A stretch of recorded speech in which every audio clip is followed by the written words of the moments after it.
SS exam गुरुजी channel पर आपका फिर से स्वागत है बच्चों।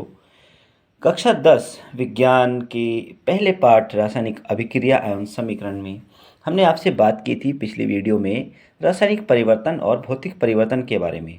इससे अगला टॉपिक जो कि बहुत इम्पोर्टेंट होता है बोर्ड एग्ज़ाम की नज़रों में, जिसमें हमारा टॉपिक है रासायनिक अभिक्रिया। और ये ज़्यादातर देखा जाता है ये क्वेश्चन जो एक से अधिक नंबरों में ही आता है। तो आइए हम बात करते हैं रासायनिक अभिक्रिया में। रासायनिक अभिक्रिया की सबसे पहले हम परिभाषा देखते हैं। परिभाषा है जब एक या एक से अधिक अभिकारक, यानी कि अभिकारक एक भी हो सकता है और एक से अधिक भी हो सकता है, मिलकर एक या एक से अधिक नए उत्पाद का निर्माण करते हैं तो वह अभिक्रिया रासायनिक अभिक्रिया कहलाती है। जैसे जैसे हमारा ये NH4Cl नौसादर है, ये चूने के साथ रिएक्शन करता है, यानी कि CaO के साथ रिएक्शन करता है तो क्या बनता है हमारा कैल्शियम क्लोराइड और जल और अमोनिया, यानी कि यहाँ पर एक या एक से अधिक, यानी कि दो हमारे अभिकारक यहाँ पर हो गए और हमारे ये तीन क्या पर यहाँ पर क्या बन रहे हैं, ये उत्पाद बन रहे हैं। अब इसमें मुख्य उत्पाद तो हमारा ये है, लेकिन हम इसको भी क्या कहेंगे, प्रोडक्ट के रूप में ही कहेंगे, उत्पाद के रूप में ही कहेंगे। तो रासायनिक अभिक्रिया की परिभाषा सभी को समझ में आई। तो रासायनिक अभिक्रिया की परिभाषा के बाद अब आता है क्वेश्चन इसमें कि रासायनिक अभिक्रिया के प्रकार से आप क्या समझते हैं। देखिए, रासायनिक अभिक्रिया वैसे तो कई प्रकार की होती है। अब इसमें बात करें कि रासायनिक अभिक्रिया वैसे लगभग हमने यहाँ पर दी है आपको 5 प्रकार की। तो इसमें पहला है आपका संयोजन अभिक्रिया, दूसरा है वियोजन अभिक्रिया, तीसरा है विस्थापन अभिक्रिया, चौथा है द्विविस्थापन अभिक्रिया, पांचवा है ऊष्माशोषी तथा ऊष्माक्षेपी अभिक्रिया। अब बच्चों, अभिक्रिया में बहुत ही कम चांसेस होते हैं कि आपको ये इसके प्रकार पूछ लिए जाए। ज़्यादातर चांस आजकल जो होते हैं बोर्ड एग्जाम में वो ये होते हैं कि कोई दो रिएक्शन इसमें आपको पूछ ली जाती है, दो अभिक्रियाएं पूछ लेते हैं। संयोजन अभिक्रिया या वियोजन अभिक्रिया में अंतर बता दीजिए, या विस्थापन और द्विविस्थापन अभिक्रिया में अंतर बता दीजिए, या ऊष्माशोषी तथा ऊष्माक्षेपी अभिक्रिया में अंतर बता दीजिए, या इसमें किसी एक पर टिप्पणी लिखने के लिए आ जाती है। तो आइए हम बात करते हैं इसी के साथ साथ जो रासायनिक अभिक्रिया के हमने प्रकार बताए हैं। इसमें पहला है हमारा संयोजन अभिक्रिया। संयोजन अभिक्रिया में देखिए, जैसा नाम से प्रतीत हो रहा है संयोजन, यानी कि वह अभिक्रिया जिसमें दो या दो से अधिक अभिकारक मिलकर एक नए उत्पाद का निर्माण करते हैं। नए उत्पाद का निर्माण करते हैं, जैसे कि यहाँ पर हमारा NH3 और Cl मिलकर नौसादर का निर्माण कर रहा है। तो ये थी हमारी जो संयोजन अभिक्रिया। बच्चों, संयोजन अभिक्रिया हम नाम से ही जान सकते हैं कि इसमें जुड़ाव हो रहा है। तो अब बात करते हैं हम अगली अभिक्रिया पर।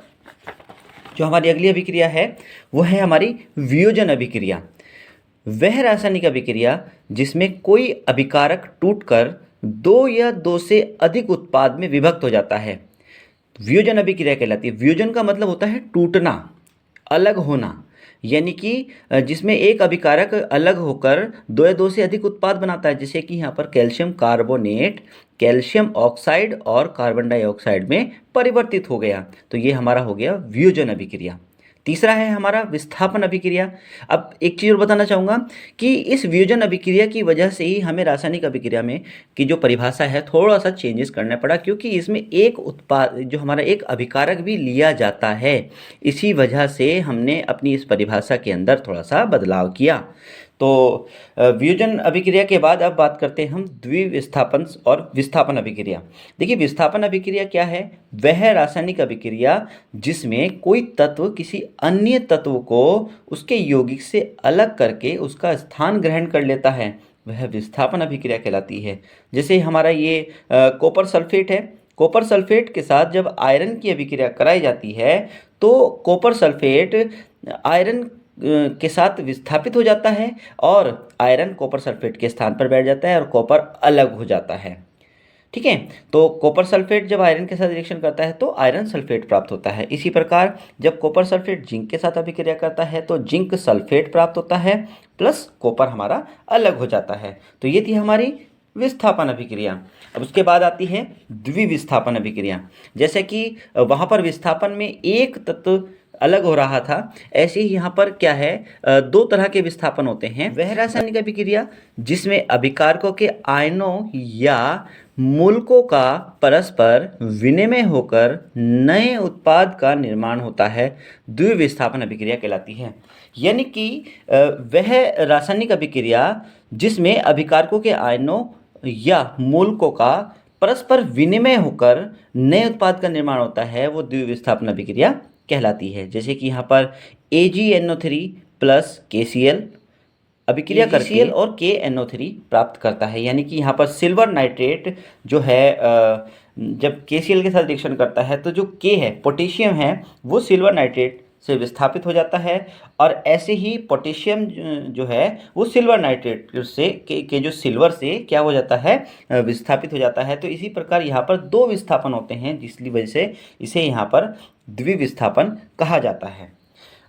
ठीक है। अगला आता है हमारा उष्मा शोषी तथा उष्मा क्षेपी अभिक्रिया। उष्मा शोषी अभिक्रिया क्या होती है? उष्मा शोषित यानी कि शोषित होना, यानी कि जैसे नाम से प्रदर्शित हो रहा है यहाँ पर कि उष्मा शोषी यानी कि उष्मा का शोषण होना, यानी कि जिस अभिक्रिया के पूर्ण होने में उष्मा का शोषण होता है वह अभिक्रिया उष्मा शोषी अभिक्रिया कहलाती है। जैसे कि यहाँ पर मर्क्यूरिक ऑक्साइड के साथ जब उष्मा दी जाती है तो वह मरकरी अलग हो जाती है और ऑक्सीजन गैस मुक्त हो जाती है। ठीक है। तो ऐसे ही ऊष्माक्षेपी अभिक्रिया, ऊष्माक्षेपी अभिक्रिया में क्या होता है? इसका विपरीत होता है। वह अभिक्रिया जिसके पूर्ण होने पर ऊष्मा उत्सर्जित होती है वो ऊष्माक्षेपी अभिक्रिया कहलाती है। जैसे कि मेथेन जब ऑक्सीजन के साथ रिएक्शन करती है तो कार्बन डाइऑक्साइड, जल और प्लस भारी मात्रा में ऊष्मा प्राप्त होती है। तो ये थी हमारी रासायनिक अभिक्रिया के प्रकार और रासायनिक अभिक्रियाओं की परिभाषाएं। उम्मीद है आप लोगों को रासायनिक अभिक्रिया का भाग समझ में आया होगा, और इसी तरह से आप लोग अपनी तैयारी को जारी रखते रहिए। अगर आपको समझने में कोई दिक्कत आती है या कोई टॉपिक आपको अगर समझना है आपके बोर्ड एग्ज़ाम से, हाई स्कूल के इस पार्ट से, इस चैप्टर से जुड़ा हुआ, तो आप हमें कमेंट कर सकते हैं। तब तक के लिए हम अगली वीडियो आपके लिए तैयार करेंगे। तो जुड़े रहिए हमारे चैनल के साथ, SS एग्ज़ाम गुरुजी के साथ। धन्यवाद।